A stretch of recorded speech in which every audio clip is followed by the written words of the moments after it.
தொடர்ந்து வரும் செய்திகளை மாவட்ட செய்திகளாக பார்க்கலாம்.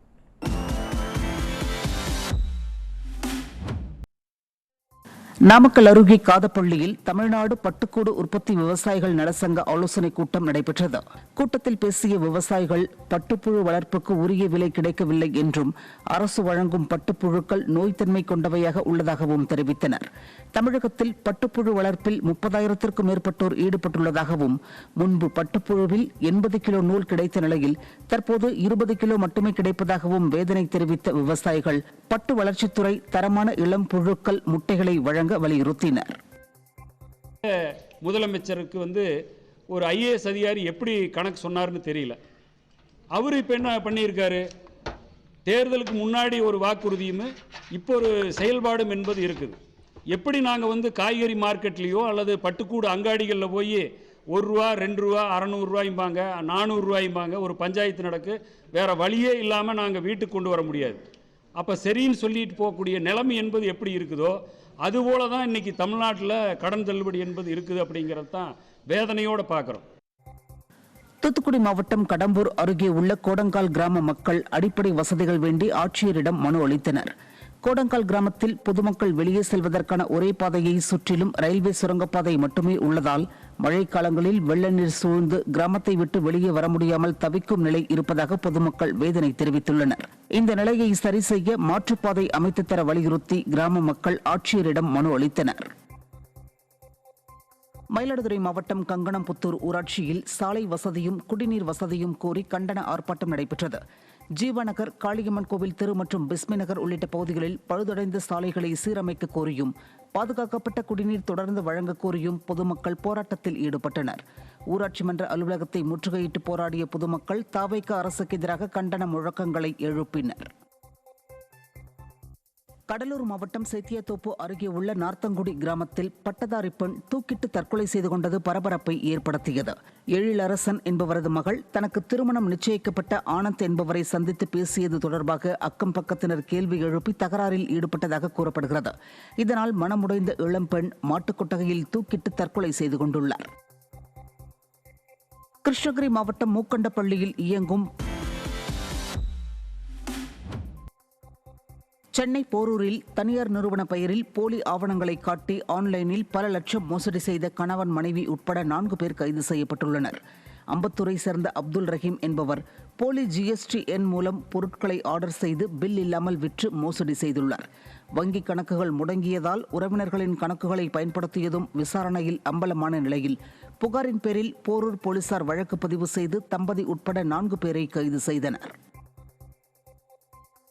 சேலம் மாவட்டம் மேட்டூர் அருகே உறவினர் வீட்டிலேயே நகைகளை கொள்ளையடித்த இளைஞர் மற்றும் அவரது நண்பரை போலீசார் கைது செய்தனர்.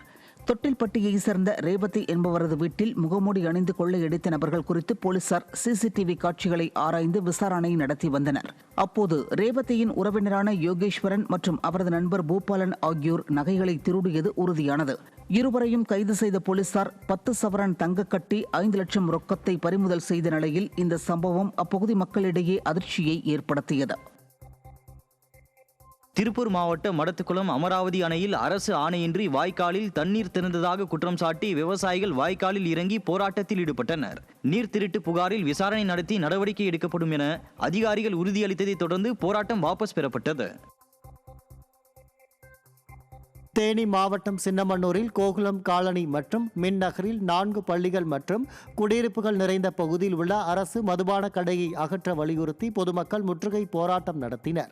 போராட்டத்தின் போது பேசிய பொதுமக்கள் மதுப்பிரியர்கள் அனைவருக்கும் இடையூறாக சாலையில் பொது இடங்களில் மது அருந்தி அங்கேயே பாட்டில்களை வீசி செல்வதாகவும் அதனால் தங்கள் பிள்ளைகள் கடுமையாக பாதிக்கப்படுவதாகவும் தெரிவித்தனர்.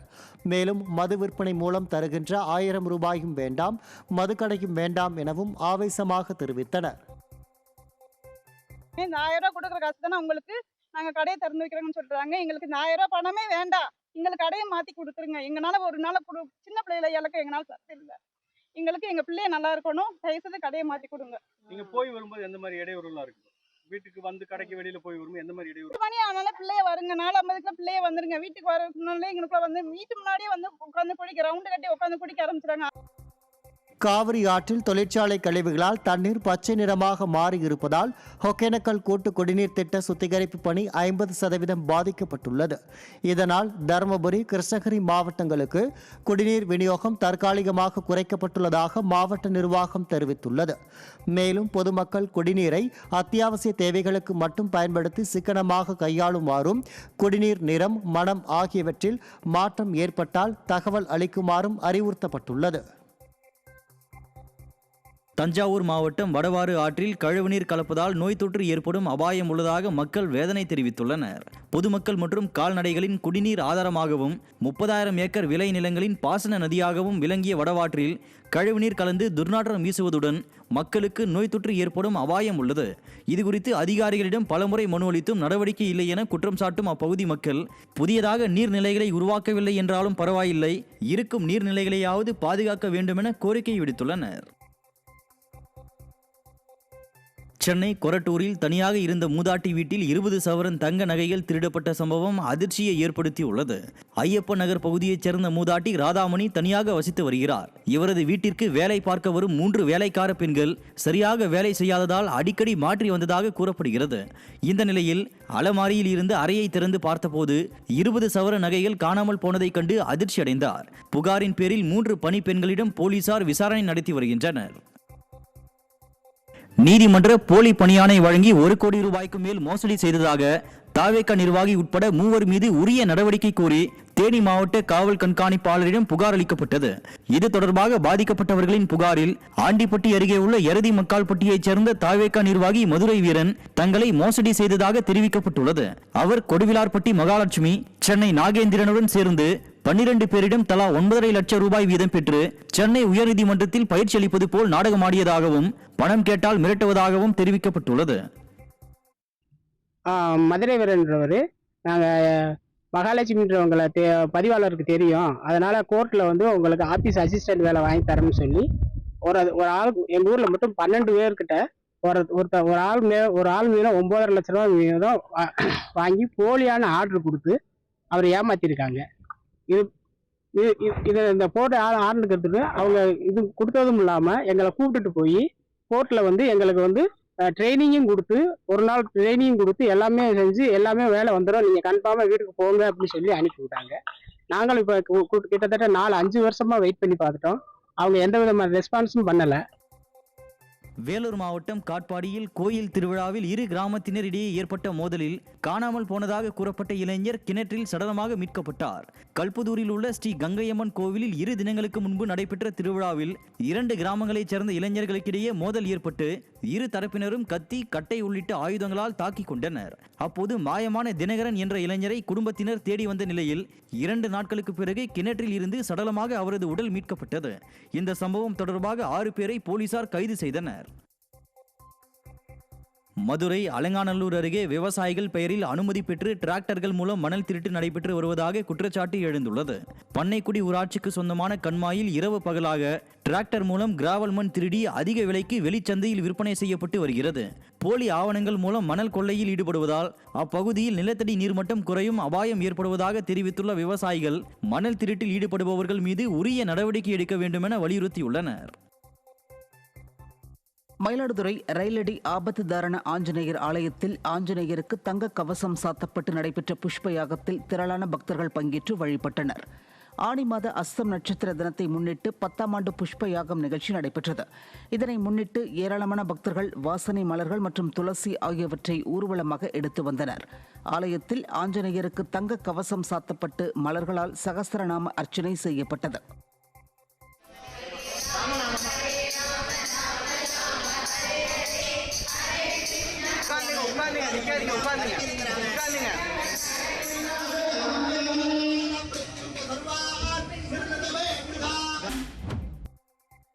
திருவள்ளூர் அருகே வீட்டில் புகுந்து சிலிண்டர் திருட முயன்ற நபரை அக்கம் பக்கத்தினர் பிடித்து காவல்துறையினரிடம் ஒப்படைத்துள்ளனர்.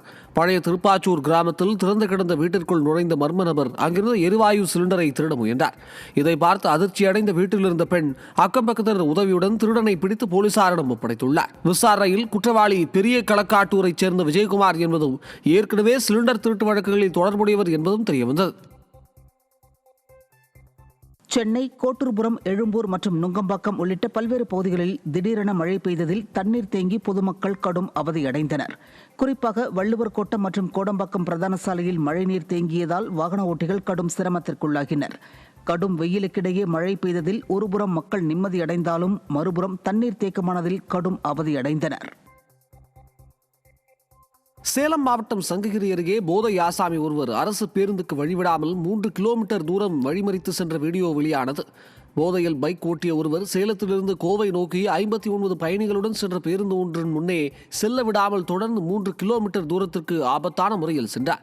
பேருந்தில் இருந்த சிலர் இதனை தங்களது செல்போனில் படம் பிடித்து வீடியோவாக வெளியிட்ட நிலையில் போதையில் வாகனத்தை ஓட்டிச் சென்றவர் மீது நடவடிக்கை எடுக்க வேண்டும் என வலியுறுத்தியுள்ளனர். கிருஷ்ணகிரி மாவட்டம் ஓசூர் அருகே பட்டியலின சமூக மக்கள் பயன்படுத்தி வந்த பாதையை மறித்து தனிநபர் வேலி அமைக்க முற்பட்ட சம்பவம் அதிர்ச்சியை ஏற்படுத்தியுள்ளது. தம்மநாயக்கனப்பள்ளி கிராமத்தில் பட்டியலினத்தை சேர்ந்த மக்கள் பல ஆண்டுகளாக பயன்படுத்தி வந்த பொது பாதையை பட்டா இடம் என கூறி தனிநபர் ஆக்கிரமிப்பு செய்து வேலி அமைக்க முற்பட்டுள்ளார். முள்வேலி அமைக்க கற்கள் நடப்பட்டதைக் கண்டு அதிர்ச்சி அடைந்த அப்பகுதி மக்கள் அதிகாரிகளிடம் முறையிட்டும் இதுவரை எந்தவித நடவடிக்கையும் இல்லை என குற்றச்சாட்டு எழுந்துள்ளது. வந்துட்டு இருக்கோம் சார். இங்கே 100 to 200 இயர்ஸ்லேருந்து பெரியவங்க இருக்காங்க. ஏன்னா இந்த ரோடு வந்துட்டு அப்போலேருந்து இருக்குது சார். ஆனால் இப்போ வந்துட்டு எங்களுக்கு இது பட்டால வருது அப்படின்ட்டு இங்கே காம்பவுண்ட் போட்டு கம்பி போட்டுருந்தாங்க. அப்புறமா அன்றைக்கி நாங்கள் கம்ப்ளைண்ட் கொடுக்கும்போது இந்த காம்பவுண்ட் போடும்போது அப்போ வந்துட்டு 2 கல் மட்டும்தான் கிழிச்சு போட்டுட்டாங்க. ஆனால் இப்போ வந்துட்டு நாங்கள் கம்பியை நிப்பாட்டுறது அவங்க போய் கம்ப்ளைண்ட் கொடுத்துருக்காங்க. போலீஸ்காரங்க வந்துட்டு அங்கேயே வர சொன்னாங்க. ஆனால் இது வரைக்கும் விஓவோ வரவே இல்லை சார். நாங்கள் கூப்பிட்ட வரவே இல்லை. ஆனால் அவங்க கூப்பிட்ட மட்டும் வந்துட்டு பார்த்துட்டு போயிட்டாங்க. ஆனால் நாங்கள் கூப்பிட்ட ஏன் வரல VO sir. Chennai Pallavaram GST சாலையில் மேம்பாட்டு பணிக்காக வைக்கப்பட்டிருந்த 17,35,000 ரூபாய் மதிப்பிலான கேபிள்கள் திருடப்பட்ட சம்பவம் அதிர்ச்சியை ஏற்படுத்தியுள்ளது. அதிகாலை நேரத்தில் லாரியில் வந்த கும்பல் இந்த கேபிள்களை நூதனமாக திருடிச் சென்றுள்ள நிலையில் மின்வாரியத்துறையின் புகாரின் பேரில் சிசிடிவி காட்சிகளை வைத்து விசாரணை நடைபெற்றது. இதில் திருடப்பட்ட அரசு கேபிள்களை விலைக்கு வாங்கிய செங்குன்றத்தை சேர்ந்த சண்முகம் என்பவரை கைது செய்த போலீசார் எஞ்சியவர்களை தேடி வருகின்றனர். காஞ்சிபுரம் மாவட்டம் ஐயம்பேட்டை அருகே தனி நபருக்காக 100க்கும் மேற்பட்ட மரங்கள் கன்னியாகுமரி இளைஞரிடம் 11 லட்சம் ரூபாய் ஆன்லைன் மோசடி செய்த வடமாநில கொள்ளையர்கள் 2 சைபர் கிரைம் போலீசார் மேற்கு வங்காளத்தில் வைத்து கைது செய்தனர். ஆரல்வாய் மொழியைச் சேர்ந்த சுந்தர் என்பவர் ஆன்லைனில் ஏத்தர் பைக் டீலர்ஷிப் எடுக்க முயன்ற போது மர்ம நபர்கள் அவரிடம் கட்டணம் என்ற பெயரில் 11,12,000 ரூபாயை பறித்துள்ளனர். பின்னர் தான் ஏமாற்றப்பட்டதை உணர்ந்த சுந்தர் போலீசாரிடம் புகார் அளித்த நிலையில் தனிப்படை போலீசார் வங்கிக் கணக்குகளை ஆய்வு செய்து மேற்கு வங்கத்தில் பதுங்கியிருந்த பண்டி மொண்டல், உஜ்ஜல் கர்மகார் ஆகிய 2 கைது செய்து சிறையில் அடைத்தனர். செங்கல்பட்டு மாவட்டம் மதுராந்தகத்தில் மினி கண்டெய்னர் லாரி மற்றும் சரக்கு வாகனம் ஆகியவை ஒரே நேரத்தில் மரத்தில் மோதிய விபத்தில் சம்பவ இடத்திலேயே ஒருவர் உயிரிழந்தார். சென்னை திருச்சி தேசிய நெடுஞ்சாலையில் நிலை தடுமாறிய 2 வாகனங்கள் மோதிக்கொள்ளாமல் இருக்க திரும்பிய போது அருகே இருந்த மரத்தில் மோதி விபத்திற்குள்ளாகின. இதில் ஓட்டுநர் ஐயப்பன் என்பவர் சம்பவ இடத்திலேயே உயிரிழந்தார். தருமபுரி அருகே 7 வயது சிறுவனுக்கு பாலியல் தொல்லை அளித்த கொலை செய்த வழக்கில் குற்றம் சாட்டப்பட்டவருக்கு இரட்டை தூக்கு தண்டனை விதிக்கப்பட்டுள்ளது. 2023ஆம் ஆண்டு ஜூலை மாதம் மாயமான சிறுவனின் உடல் கண்டெடுக்கப்பட்ட நிலையில் அச்சிறுவனுக்கு பாலியல் தொல்லை அளிக்கப்பட்டது உறுதியானது. இதனையடுத்து இந்த வழக்கில் குற்றம் சாட்டப்பட்ட பிரகாஷ் என்பவருக்கு இரட்டை தூக்கு தண்டனை மற்றும் அபராதம் விதித்து தருமபுரி போக்சோ சிறப்பு நீதிமன்றம் உத்தரவிட்டது. சென்னை புறநகர் பகுதியான பள்ளிக்கரணை சதுப்பு நிலத்தில் மெட்ரோ ரயில் பணிகளுக்காக வைக்கப்பட்ட தடுப்புகளால் தண்ணீர் வெளியேற முடியாமல் தேங்குவதாக வனத்துறை அதிகாரிகள் கவலை தெரிவித்துள்ளனர். ஒக்கியமடு பகுதியில் மெட்ரோ பணிகள் நடைபெறுவதால் தண்ணீர் போகும் பாதை 83 மீட்டரிலிருந்து வெறும் 7 மீட்டராக குறைந்துவிட்டது. இதனால் தேங்கி நிற்கும் தண்ணீரில் ஆகாய தாமரை செடிகள் அடர்ந்து வளர்ந்து வரும் நிலையில் அங்கு வரும் அரிய வகை பறவைகள் வேறு இடங்களுக்கு பறந்து செல்கின்றன. எனவே தண்ணீர் வெளியே செல்லும் வகையில் மெட்ரோ ரயில் நிறுவனம் தங்களது கட்டுமான தடுப்புகளை உடனே அகற்ற வேண்டும் என்று வனத்துறை அறிவுறுத்தியுள்ளது. சென்னை பெருங்குடி அண்ணா நெடுஞ்சாலையில் அமைக்கப்படும் மழைநீர் வடிகால் ஏரிக்கு செல்லாமல் நேரடியாக பள்ளிக்கரணை சதுப்பு நிலத்தில் கலப்பதால் பொதுமக்கள் கடும் அதிருப்தி அடைந்துள்ளனர். இதனால் சதுப்பு நிலத்தில் நீர்மட்டம் மேலும் உயரும் ஆபத்தும், பெருங்குடி ஏரி வறண்டு போகும் அவலமும் ஏற்பட்டுள்ளது. ஏரியை சீரமைத்து படகு குழாம் தொடங்க மாநகராட்சி திட்டமிட்டுள்ள நிலையில் வடிகால் பாதையை மாற்றி ஏரியை பாதுகாக்க நடவடிக்கை எடுக்க வேண்டும் என பொதுமக்கள் கோரிக்கை விடுத்துள்ளனர்.